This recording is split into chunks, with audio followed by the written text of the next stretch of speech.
So, patterns in music, patterns in the scriptures. That's what it's all about, man.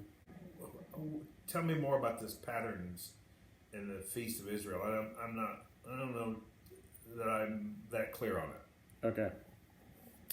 The Feast of Israel, God gave them to them the 7 feasts. Really the feast of the Lord. Certain days, and it all started back in Egypt, began with Passover. You know Passover, right? Yeah. Okay. So, there's some interesting things about it. And there's patterns in each and every one of them. Consistent patterns. For example, if it's prophecy, then it has to be, told in advance, and of course it has to have its fulfillment, right? Because God does nothing without revealing it to his prophets first to tell the people. All right, so looking in hindsight, we know that the feasts given to Israel by God were models and patterns that they're supposed to act out on certain days the exact way he tells them to do, and we know now they're about Messiah. And that's very interesting. Look at the very first one, Passover. The firstborn. Yeah. Okay. God said he's going to kill the firstborn. Yeah, why? Why the firstborn? I don't know. I mean, he could do anything, couldn't he? Yeah. Why do you specifically say firstborn? Well, Christ in the New Testament, Messiah, is considered his firstborn son when he takes on form of earth. Not that he's born, he always was. When he came, he's considered the firstborn over creation. That's interesting, right? It's born back to God. He's called God's beloved son, right? Messiah. That's why. This is a model. He's going to show us what he's doing. So there's patterns in it. So let's say, for example, there's 7 feasts. We'll take the first 4. Okay. And there's patterns. So I'll do a musical pattern here. We'll say Passover begins here. Okay? That's the pattern, we'll say.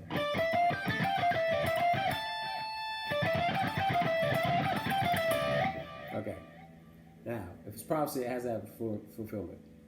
Jesus was crucified on Passover.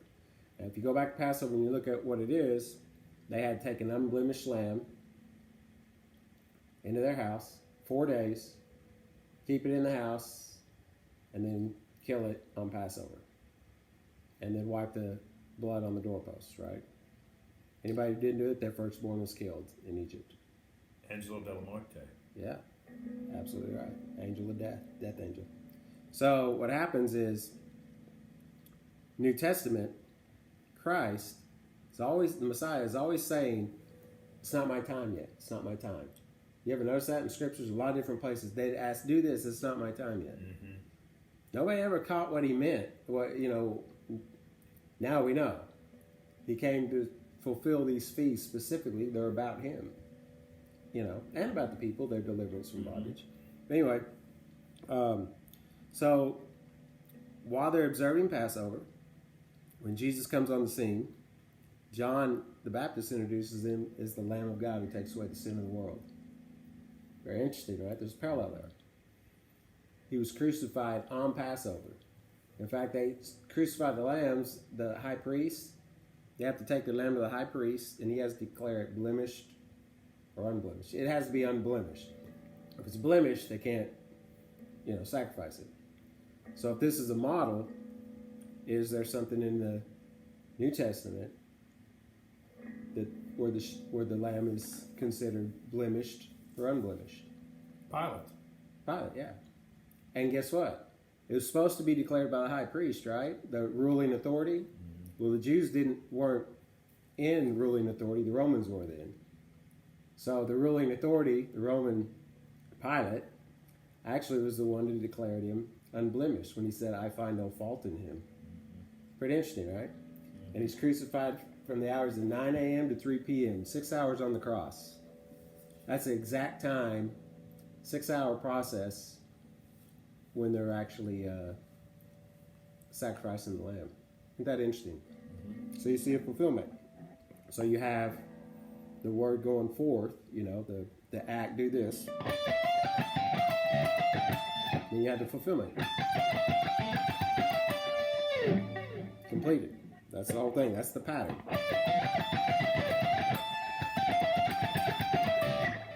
All right.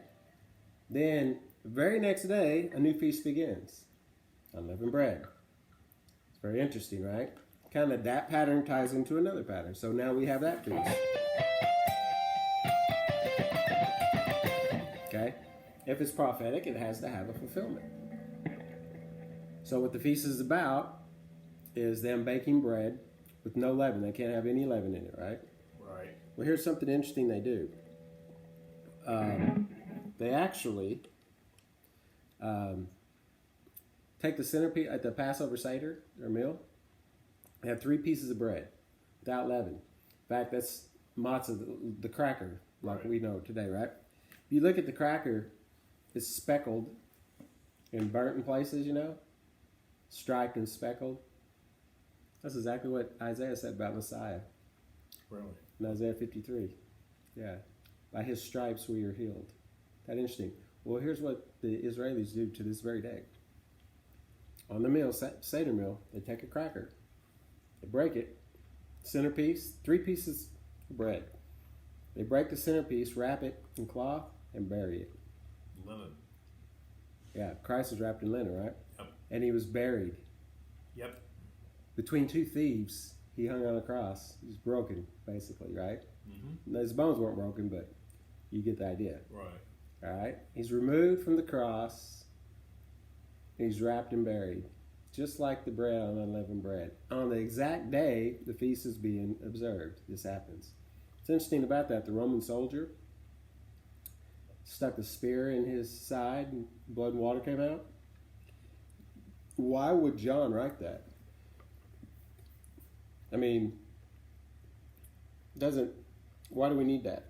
And he did this to see if he was dead. Well, the text says, well, we know medically now that's exactly what happens, a separation of blood and water when you die, proving he was dead. And we'll go more into that later, but it's pretty interesting. Okay, so you got a fulfillment of unleavened bread. So here's the command to do it, the feast. Whoops.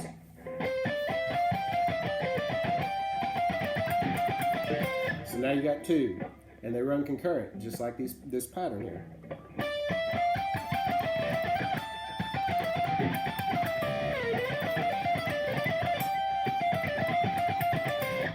The next feast is, here's the pattern. If it's prophetic, it has to have a fulfillment, right? Well, look at the fulfillment. What is first fruits? And Christ is considered first fruits. That is the day, on the very day they're observing first fruits, they take a sheaf offering of their harvest, first harvest. They give it to the high priest, and he waves it before the Lord. Right?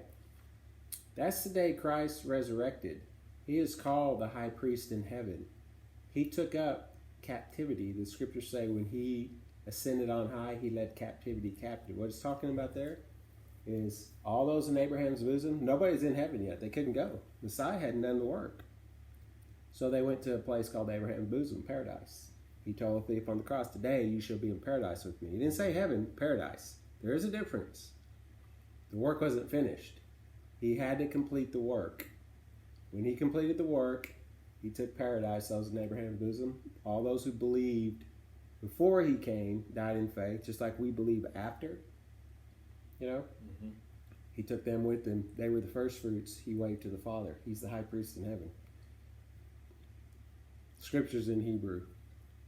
So you got the fulfillment of that feast. On the very day it's being observed, Messiah, Jesus, Yeshua, fulfills it. So now we have 3, right? Yeah. So here's the fulfillment of the 3rd.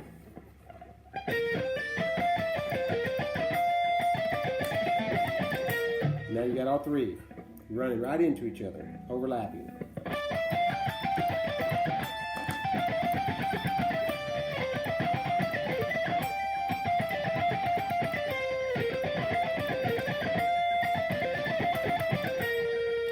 fourth feast. Next is Pentecost.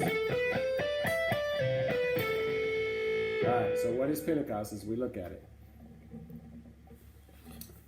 What? Yeah. I'm kind of confused about exactly what it is. I think it means 50 or something like that, and I'm not sure why we observe it. Okay. It does mean 50. Okay. It's a harvest. Okay. What happens, and this is really good. Count 50 days after the morrow, or the day you wave the sheaf, the high priest waves the sheaf, 50 days, and you begin Pentecost.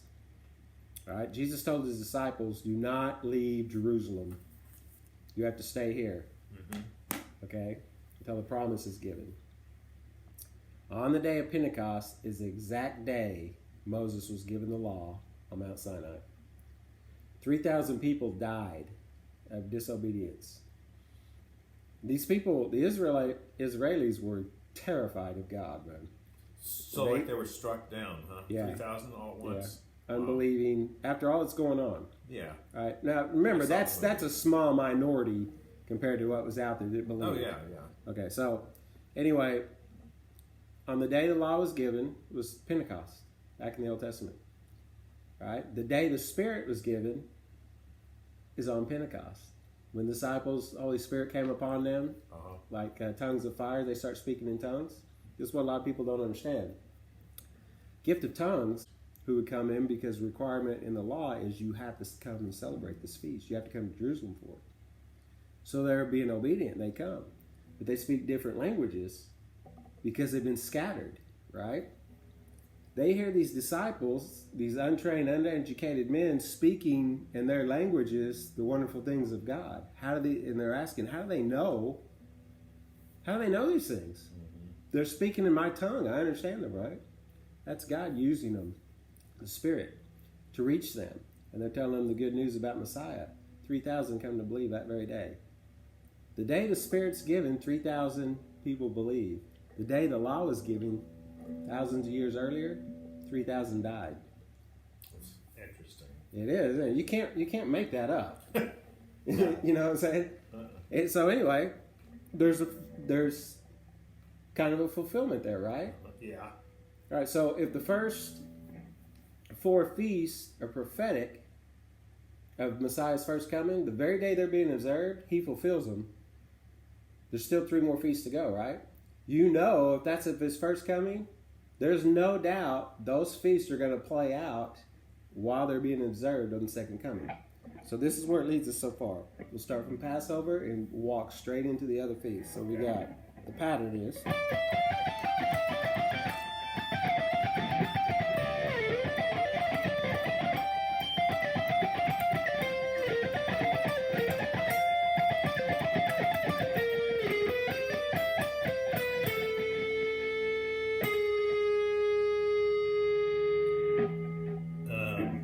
Something's wrong there.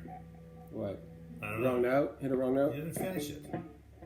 That's right. Because this feast is ongoing. It hasn't been completed yet. Oh. This is what we're living in. We're playing this out in real time. They're played out in real time. This feast is still going on God's calendar. This is the feast of a harvest for everybody. It's been going on for 2,000 years now. For everybody, Jew and Gentile who come to Christ in faith, they're part of this harvest. That's why it's still going on. That's where we are in time. When that last person gets saved, mentioned in Romans, and Paul talks about, what's going to happen is this feast is going to get closed. It's going to close out. The next feast will begin, and that's trumpets. And Paul says something very interesting about that. We shall all be changed at the sound of the last trump. It's pretty interesting, right? So we've got our harmony of the feast, like this.